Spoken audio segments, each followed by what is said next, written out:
Welcome back to the channel. Today I have an exercise for you using the law of assumption. And this is very magical, and it's something that you can use throughout the day. You can do like small increments throughout the day, having faith in what you see in your imagination, regardless of what's in your 3D world. And this magical success story actually produces this and demonstrates this for you, which I really love, and it really resonated with me. And I thought you guys would love this. And it's a very good story. Okay, so let's begin right here. Just recently, I had an opportunity to observe the wonderful results of one who had the faith to believe what she did not see. A young woman asked me to meet her sister and 3-year-old nephew. He was a fine, healthy lad with clear blue eyes and an exceptionally fine, unblemished skin. Then she told me her story. All right, so here's her story. At birth, the boy was perfect in every way except for a large, ugly birthmark covering one side of his face. Their doctor advised them that nothing could be done for this type of scar. Visits to many specialists only confirmed this statement. Hearing the verdict, the aunt set herself the task of proving her faith that an assumption, though denied by the evidence of the senses, if persisted in, will harden into a fact. All right, so here is the exercise she did using the law of assumption. So you can do this, you can apply this exact exercise to anything in your life by denying the evidence of your senses and having faith in your imagination. So every time she thought of the baby, which was often she saw in her imagination, was an 8-month-old baby with a perfect face without any trace of a scar.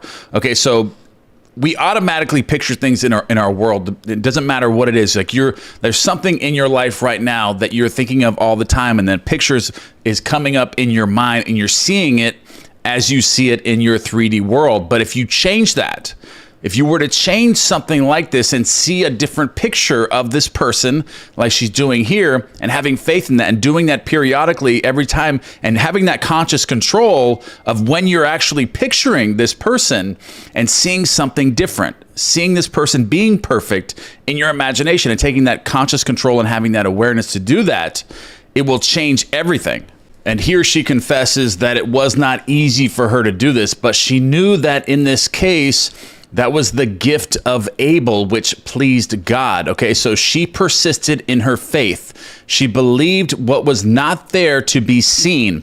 The result was that she visited her sister on the child's 8-month birthday and found him to have a perfect, unblemished skin with no trace of a birthmark ever having been present. So this exercise can kind of be correlated to what a lot of people say is they affirm all day long. Like throughout the day, they're affirming this. They have all these reminders up. They're affirming. But this, you're visualizing very temporarily all day long whenever this picture is coming up in your mind. So whatever you're trying to change in your 3D world, like there's something that you don't like in your 3D world or like about a person, you can change this person with your imagination and having that conscious control instead of seeing them the same way as they appear to you in their 3D world. See something different and catch yourself when your mind automatically pictures this person, and then change it and see them the way that you want to see them. Help somebody doing this.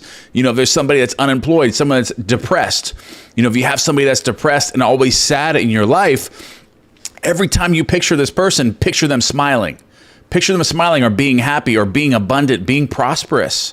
You know, and having that focus and not feeding that to the 3D world or feeding that to your imagination that the person is as you see them in your 3D world. Think the best of everyone in your world and imagine this. So when you're picturing people in your mind throughout your day, automatically see the best in them. And you can change and help people by doing this, by seeing beauty for ashes and joy for mourning, like it states in the Bible, over and over and over, because you're constantly visualizing.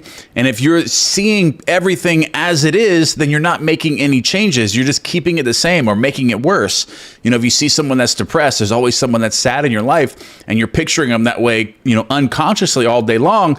Change it. Be conscious control. Have that awareness to see yourself seeing this and not seeing that person depressed. Start seeing a big smile on their face every time you think of them. And then see what happens in your 3D world. disregard the facts of your 3D world and believe in your imagination and change that. See the smile on their face. See beauty for ashes, joy for mourning, like it says in the Bible.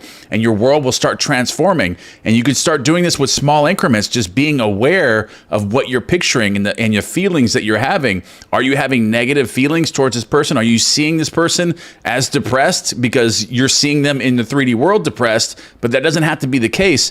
And this story proves that, where she actually changes this young boy that had a birthmark on the side of his face, and she didn't want to see that anymore. She wanted to change that for him. So every time she consciously pictured or unconsciously pictured the boy, she would take conscious control of that and then see a perfectly unblemished skin on this boy.